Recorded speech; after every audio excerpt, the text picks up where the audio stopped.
అమెరికాలోని దుండగుల చేతిలో మరణించిన రవితేజ మృతదేహాన్ని వెంటనే తీసుకువచ్చేందుకు కృషి చేస్తానని మహేశ్వరం నియోజకవర్గ ఎమ్మెల్యే సబితా ఇంద్రారెడ్డి తెలిపారు.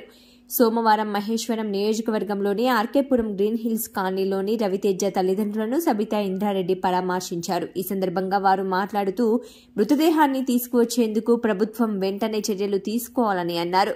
కేటీఆర్తో మాట్లాడి అతనికి అమెరికాలో ఉన్న పరిచయాలతో తొందరగా తీసుకువచ్చేందుకు కృషి చేస్తానని తెలిపారు. ఉన్నత చదువుల కోసం వెళ్లి ప్రాణాలు కోల్పోవడం చాలా బాధాకరమని అన్నారు. రవితేజ ప్రాణాలు తీసుకురాలేకపోయినా మృతదేహాన్ని త్వరగా తీసుకువచ్చేందుకు సహకారం అందిస్తానని ఈ సందర్భంగా ఆమె తెలిపారు.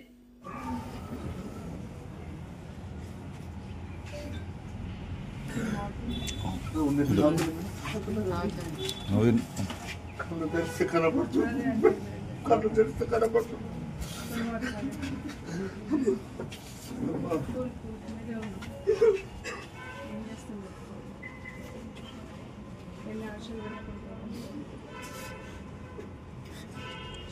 నిజంగా ప్రాణం కలిసివేస్తుంది.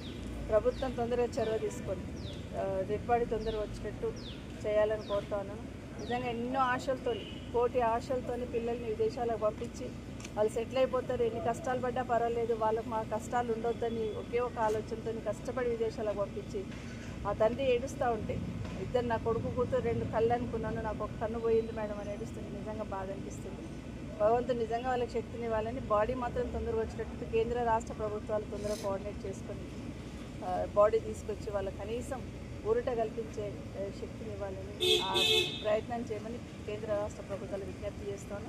నేను కూడా ఇప్పుడు జేడీ వాళ్ళతో మాట్లాడడం జరిగింది. వీలైనంత తొందరలో బాడీ వచ్చేటట్టు చూడమని, అది ఒక్క హెల్ప్ మాత్రమే చేయగలుగుతాం. ప్రాణాన్ని తీసుకురాలేదని ఆ పోయిన బాడీ కనీసం ప్రాణం పోయిన బాడీలోనే తీసుకొస్తే తల్లిదండ్రులకు ఊరట కల్పించాలని ఆలోచన వాళ్ళు కోరుతున్నదాన్ని ప్రభుత్వం కూడా చొరవ తీసుకోవాలి.